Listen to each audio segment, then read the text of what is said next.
Hello everyone, I am Jatin Malik. GPAT अड्डा YouTube channel पर आप सभी का हार्दिक स्वागत है। आज मैं आपसे ड्रग्स फॉर कोविड-19 का सेकंड पार्ट डिस्कस कर रहा हूँ। ओके, सो आपको इस वीडियो को देखने से पहले ड्रग्स फॉर कोविड-19 का पार्ट 1 जरूर देखना है। इससे आपका कंसेप्ट क्लियर होगा।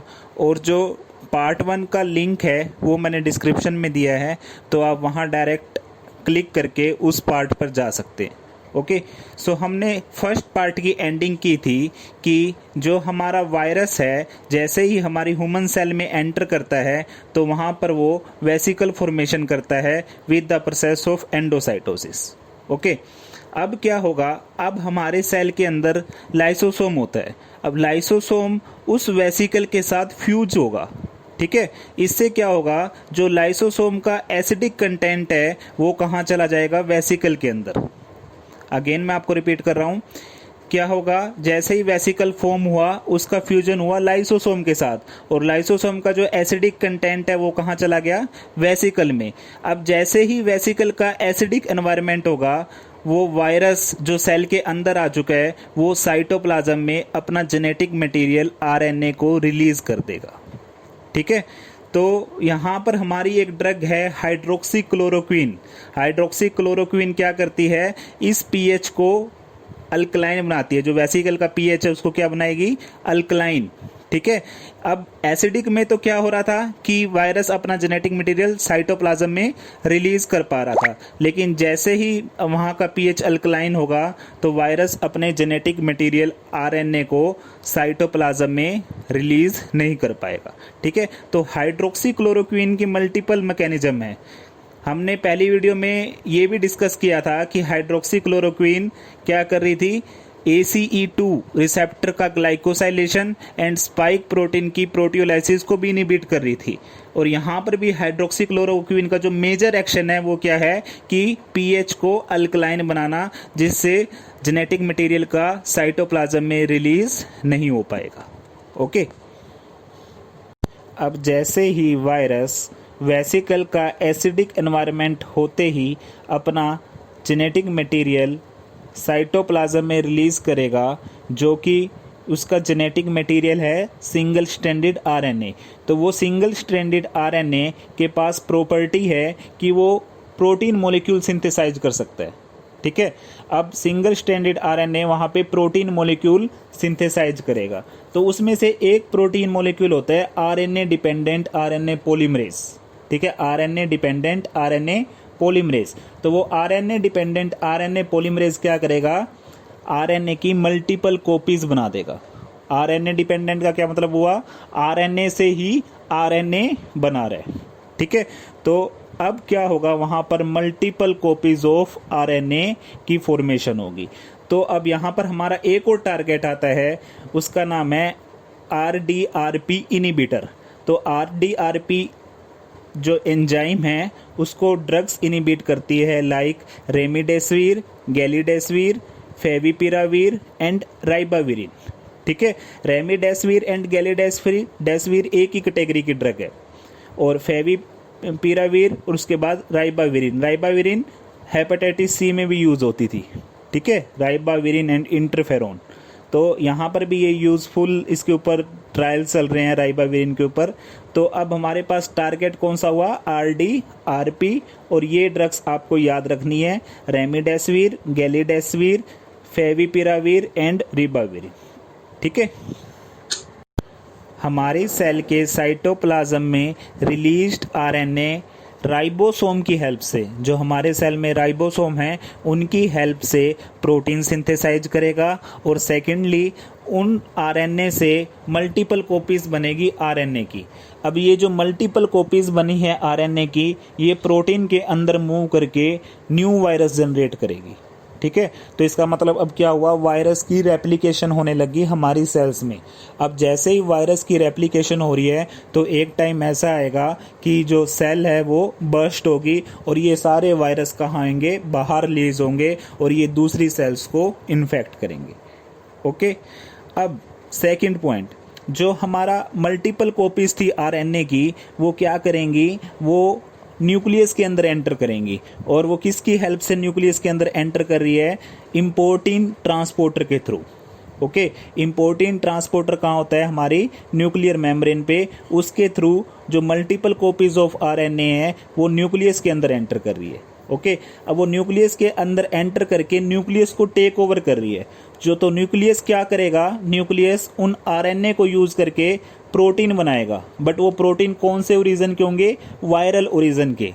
ठीक है, अब जैसे ही वायरल ओरिजिन के प्रोटीन बनेंगे तो हमारी बॉडी में साइटोकाइन स्टॉर्म आएगा, साइटोकाइन स्टॉर्म, और इससे क्या होगा? पर्सन की डेथ कोज होगी। ठीक है, तो अब यहाँ पर टारगेट कौन कौन से हैं? यहाँ पर टारगेट हैं, एक तो इम्पोर्टिन ट्रांसपोर्टर, जिससे हमारा multiple copies of RNA nucleus के अंदर मूव कर रही थी। किसके थ्रू मूव कर रही थी? इम्पोर्टिन ट्रांसपोर्टर के थ्रू। तो इम्पोर्टिन ट्रांसपोर्टर को ब्लॉक करती है इवरमेक्टिन ड्रग। इवरमेक्टिन जो कि एंटी हेलमिंथिक ड्रग है और स्केबीज के लिए ओरल ड्रग है, only oral drug for scabies. तो ये इवरमेक्टिन इम्पोर्टिन ट्रांसपोर्टर को क्या कर देगी? ब्लॉक कर देगी, जिससे जो मल्टीपल कॉपीज है आरएनए की वो हमारे न्यूक्लियस में एंटर नहीं करेगी। इससे अब हमारा जो आरएनए है वो न्यूक्लियस को टेक ओवर नहीं करेगा। ओके, अब नेक्स्ट है इम्यूनोमोडुलेटर। इसमें सबसे पहले आता है इंटरल्यूकिन 6 एंटागोनिस्ट। इसमें एग्जाम्पल हैं ड्रग के सेरिलुमैब एंड टोसिलिजुमैब, और ये ड्रग्स साइटोकाइन स्टॉर्म को ट्रीट करती है। अब नेक्स्ट एक मोनोक्लोनल एंटीबॉडी है, उस मोनोक्लोनल एंटीबॉडी का नाम है बिवेकिजुमैब, और ये मोनोक्लोनल एंटीबॉडी VEGF के अगेंस्ट वर्क करती है। VEGF का मतलब है vascular endothelial growth factor. Okay, इसके बाद है convalescent plasma therapy. Convalescent plasma therapy का क्या मीनिंग है? इसमें क्या होगा कि जो पर्सन रिकवर हुआ है किससे? कोविड-19 डिजीज से। ओके, वो कोविड-19 डिजीज से रिकवर हो चुका है, तो उसकी पर्सन की बॉडी में, उस पर्सन की प्लाज्मा में एंटीबॉडी जनरेट होती है। तो उस एंटीबॉडी को एक्सट्रैक्ट करके जो इन्फेक्टेड पर्सन है उसके अंदर हम इंजेक्ट करते हैं। ठीक है, तो ये भी आपने सुना होगा इस थेरेपी के बारे में। इस थेरेपी को बोलते हैं convalescent plasma therapy. Okay, again मैं रिपीट कर रहा हूँ, कोई कोविड-19 का पेशेंट रिकवर हुआ है, उसके प्लाज्मा में से हम एंटीबॉडी को एक्सट्रैक्ट करके जो कि अभी इन्फेक्टेड पर्सन है उसके अंदर इंजेक्ट करेंगे। ओके, और लास्ट है हाइड्रोक्सी क्लोरोक्विन। ये भी क्या करती है? साइटोकाइन के प्रोडक्शन को डिक्रीज करती है। तो हाइड्रोक्सी क्लोरोक्विन के कई मैकेनिज्म ऑफ एक्शन है। लाइक सबसे पहले हमने पढ़ा था कि ये ACE2 की ग्लाइकोसाइलेशन एंड स्पाइक प्रोटीन की प्रोटियोलाइसिस को इनहिबिट करती है। फिर हमने पढ़ा था SCQ-PH को अल्कलाइन बनाती है, जिससे वायरस का जेनेटिक मटेरियल साइटोप्लाज्म में रिलीज नहीं होगा। और थर्ड, ये इम्यूनोमोडुलेटर का भी काम करती है और साइटोकाइन प्रोडक्शन को भी डिक्रीज करती है। इसलिए मेनली यहाँ पर हाइड्रोक्सी क्लोरोक्विन को as a prophylactic agent currently India में कई जगह यूज़ कर रहे हैं। ओके, तो ये सब ड्रग्स हैं जो कोविड-19 के ट्रीटमेंट में यूज़ हो रही हैं। बट आपको एक पॉइंट हमेशा माइंड में रखना है कि ये जितनी भी ड्रग्स मैंने डिस्कस किए हैं ये कोई भी USFDA अप्रूव्ड ड्रग नहीं है। ओके, अब मैं इन ड्रग्स को ब्रीफली समराइज कर रहा हूँ। तो पहली ड्रग थी हाइड्रोक्सी क्लोरोक्विन। ये क्या करती है? जो ACE2 रिसेप्टर है उसकी ग्लाइकोसाइलेशन को इनहिबिट करती है और स्पाइक प्रोटीन की प्रोटियोलाइसिस को इनहिबिट करती है। सेकंड जो इसका एक्शन है वो मेन एक्शन है, तो आपको माइंड में रखना है मेन एक्शन क्या है हाइड्रोक्सी क्लोरोक्विन का, कि वो पीएच को अल्कलाइन बनाती है, जिससे वायरस अपना genetic material means single stranded RNA को साइटोप्लाज्म में रिलीज नहीं कर पाएगा। ओके, जो हम डिस्कस कर चुके हैं। थर्ड, हाइड्रोक्सी क्लोरोक्विन इम्यूनोमोडुलेटर भी है, साइटोकाइन के प्रोडक्शन को कम करती है। सेकंड ड्रग थी एंट्री इनिबिटर में केमोस्टैट एंड नेफेमोस्टैट। ये ट्रांसमेम्ब्रेन प्रोटीएज सीरिन टाइप 2 को इनिबिट करती है। ओके, नेक्स्ट थी यूमीफेनोवीर, आर्बिडोल बोलते हैं इसका ब्रांड नेम है। ये एंडोसाइटोसिस को इनिबिट करती है। अब नेक्स्ट कैटेगरी की थी RDRP इनिबिटर, तो इसमें रेमिडेसिविर, गैलिडेसिविर, फेविपिराविर एंड राइबाविरिन, ये ड्रग थी। और उसके बाद थी इवरमेक्टिन, जो इम्पोर्टिन ट्रांसपोर्टर को इनिबिट करती है। और लास्ट में इम्यूनोमोडुलेटर में और कौन कौन सी ड्रग थी?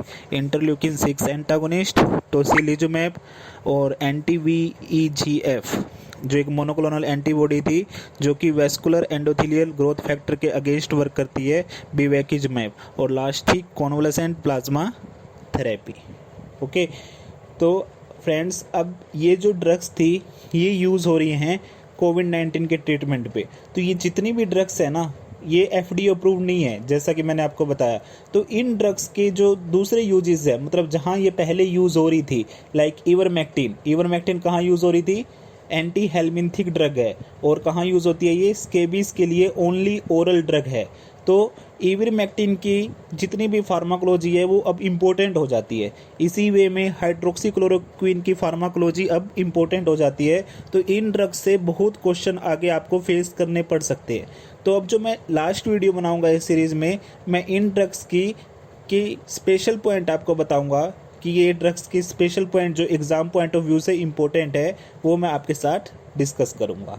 ओके, आई होप कि आपको हमारी वीडियो पसंद आई होंगी और आपका कंसेप्ट क्लियर हुआ होगा। अगर आपको हमारी वीडियो पसंद आ रही हैं, प्लीज़ आप अपने फ्रेंड्स और जूनियर के साथ इन वीडियो को शेयर करें। और अगली वीडियो की नोटिफिकेशन के लिए हमारे चैनल को ज़रूर सब्सक्राइब करें और बेल आइकन प्रेस करें। Okay, thank you very much. Best wishes to everyone.